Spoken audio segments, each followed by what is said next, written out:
Saludos compañeros, mi nombre es Jason Palacio.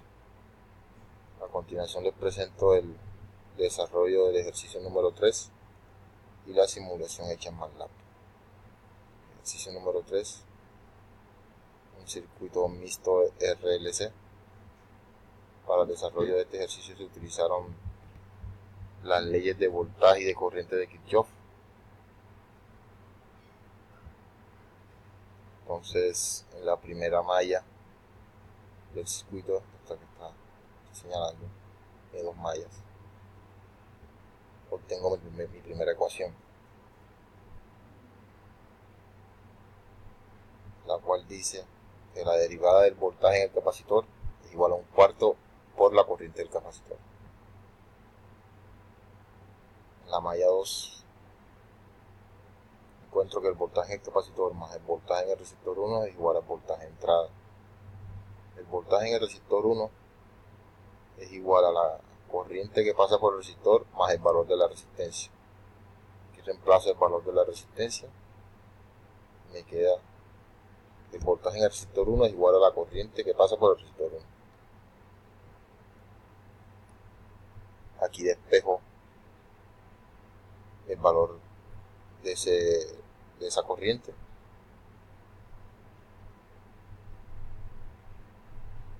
En la malla 3 tenemos el voltaje, la corriente en el resistor 2 es igual a la corriente en el inductor, porque están en serie.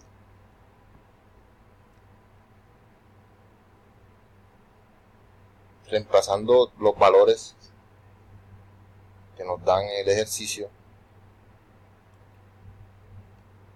me queda que la derivada de la corriente en el inductor es igual a dos veces la corriente en el inductor menos el voltaje en el capacitor menos el voltaje de entrada. Ahora bien, para conocer el voltaje, la corriente en el capacitor, utilicé las leyes de corriente de Kirchhoff, las cuales dicen que las corrientes que entran en un nodo es igual a las corrientes que salen, o la sumatoria de las corrientes es igual a 0. Entonces, como la corriente en el resistor 2 es igual a la corriente en el inductor, tengo que la corriente en el resistor más la corriente en el capacitor es igual a la corriente en el resistor 1 más la corriente en el inductor. Reemplazo los valores que adquirí y que me dan en el problema, en el ejercicio. La corriente en el resistor 1 es igual al voltaje en el capacitor menos el voltaje de entrada más la corriente en el inductor. Despejo la IC y me queda el voltaje en el capacitor menos el voltaje de entrada a la corriente en el inductor menos 2/3 del voltaje en el capacitor al cuadrado,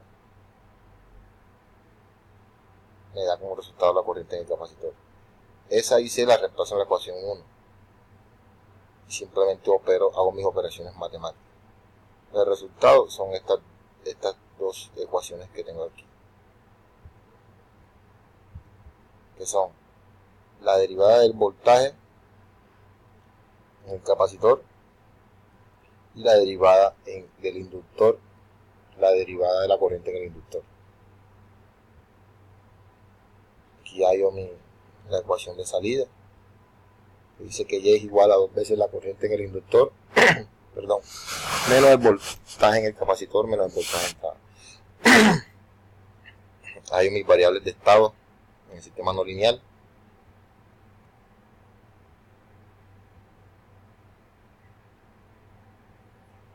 Y aquí, para hallar las ecuaciones diferenciales linealizadas,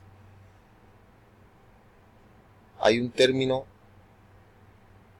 que hace que la ecuación sea no lineal, y es este que está aquí, 1/6 del voltaje en el capacitor al cuadrado.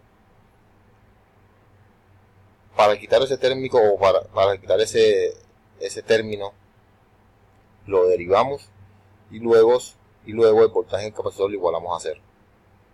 realizo la operación. Y estas son las ecuaciones diferenciales linealizadas. Bien, compañeros, ese es el ejercicio. Aquí ya hay las ecuaciones de estado. Bien, a continuación el ejercicio en MATLAB. Tengo una fuente. Ingresé los parámetros sugeridos en la guía, un sumador, un integrador. Para eliminar la derivada de la corriente, simplemente lo integro. Aquí puse X, pero es Y, pero para aclarar ese punto. Y un osciloscopio. Esta es la ganancia. 2. Entonces vamos a darle simulación. Miramos en el osciloscopio. En amarillo la señal de entrada y en azul la corriente en el inductor.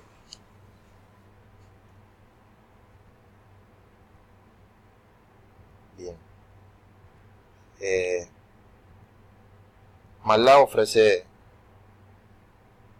ofrece algunos métodos para simular, para modelar los circuitos. Este es uno de ellos para comprobar el resultado anterior.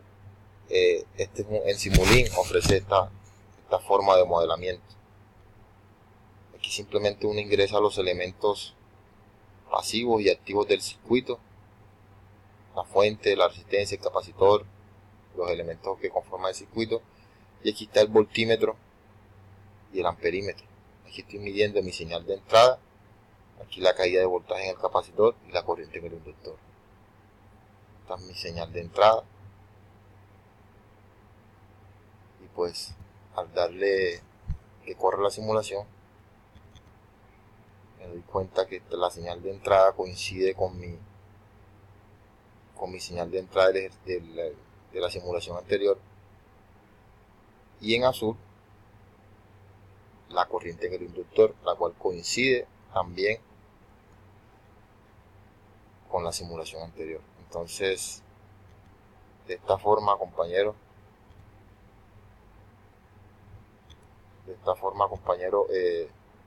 termino con la presentación y espero poder seguir avanzando para